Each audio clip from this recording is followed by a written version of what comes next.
வாரம் வாரம் ஸ்டாலின் மேஜைக்கு போன ரிப்போர்ட். சர்வதேச நிறுவனம் எடுத்த சர்வே திடுக் ரிசல்ட். 2026 சட்டமன்ற தேர்தலை முன்னிட்டு திமுக தனது தேர்தல் பணிகளை தீவிரப்படுத்தியுள்ளது. தமிழகம் முழுவதும் வாராந்திர சர்வேக்களை மேற்கொண்டு பொதுமக்களின் மனநிலையையும் தனது வெற்றி வாய்ப்புகளையும் உன்னிப்பாக கண்காணித்து வருகிறது.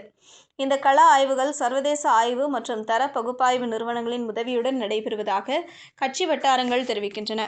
அதாவது இந்த ஆய்வுகளை நடத்துவதற்காக சர்வதேச சர்வே நிறுவனங்களில் சில களமிறக்கப்பட்டுள்ளதாக கூறப்படுகிறது. இதன் மூலம் துல்லியமான மற்றும் கட்டமைக்கப்பட்ட தகவல்களை பெற திமுக முயல்கிறது.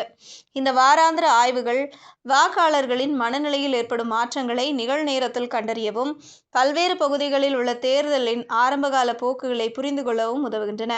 சாதி வாரியான, பாலின வாரியான, தொழில் வாரியான மற்றும் பிராந்திய வாரியான சிறப்பு ஆய்வுகள் என பலதரப்பட்ட ஆய்வுகள் மேற்கொள்ளப்படுகின்றன.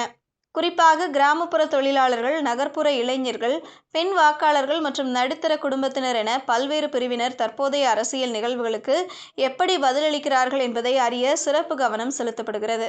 இந்த ஆய்வில் நடிகர் விஜயின் தமிழக வெற்றிக் கழகத்தின் வளர்ந்து வரும் செல்வாக்கு ஒரு முக்கிய கண்காணிப்பு பகுதியாக உள்ளது. டிவிகே திமுகவின் பாரம்பரிய வாக்கு வங்கியை எந்த அளவு பாதிக்கின்றது என்பதையும், முக்கிய தொகுதிகளில் அது ஒரு தீவிரமான சவாலாக அமையுமா என்பதையும் புரிந்து கொள்ள திமுக ஆர்வம் காட்டுகிறது. விஜயின் அரசியல் எழுச்சியுடன் தொடர்புடைய அங்கீகாரம், பொதுமக்களின் உணர்வுகள் மற்றும் வாக்கு வங்கி ஆகியவற்றையும் இந்த ஆய்வுகள் அளவிடுகின்றன. சமீப மாதங்களாக கவனத்தை ஈர்த்துள்ள கரூர் விவகாரமும் மற்றொரு முக்கிய மையப்புள்ளியாகும். கரூர் மற்றும் அதை சுற்றியுள்ள வாக்காளர்களிடமிருந்து பெறப்படும் கருத்துகள் தனித்தனியாக ஆய்வு செய்யப்படுகின்றன. இது உள்ளூர் பிரச்சனைகள் எப்படி தேர்தல் முடிவுகளை பாதிக்கக்கூடும் என்றும் ஆய்வுகள் செய்யப்படுகின்றன. இந்த தரவுகளை பயன்படுத்தி கட்சித் தலைவர்கள் தங்கள் பிரச்சார கதைகளை சரிசெய்து திட்டங்களை வகுக்க முடிவு செய்துள்ளனர்.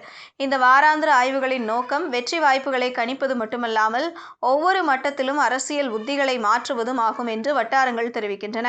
இந்த ஆய்வுகளின் மூலம் கிடைக்கும் தகவல்கள் வேட்பாளர் தேர்வு, வாக்குச்சாவடி நிலை திட்டமிடல், தகவல் தொடர்பு உத்தி மற்றும் பிரச்சனைகளுக்கு முன்னுரிமை அளித்தல் போன்ற கட்சி நடவடிக்கைகளில் உதவுகின்றன. தொடர்ச்சியான தரவு சார்ந்த அணுகுமுறைகளை பின்பற்றுவதன் மூலம் 2026 தேர்தல்கள் நெருங்கும் போது திமுக தனது போட்டியாளர்களை விட ஒருபடி மேலே இருக்கவும், கள நிலவர மாற்றங்களுக்கு விரைவாக பதிலளிக்கவும் முயல்கிறது. தேர்தல் வாக்குறுதிகளையும் இதன் அடிப்படையில் முடிவெடுக்கவும் திட்டமிட்டுள்ளது. இந்த வாராந்திர ரிப்போர்ட் நேரடியாக முதல்வர் ஸ்டாலினின் மேஜைக்கு செல்கிறது. சர்வே ரிப்போர்ட் அடிப்படையில் ஸ்டாலின் வாரம் வாரம் முக்கிய ஆலோசனைகளை வழங்குவதாக கூறப்படுகிறது.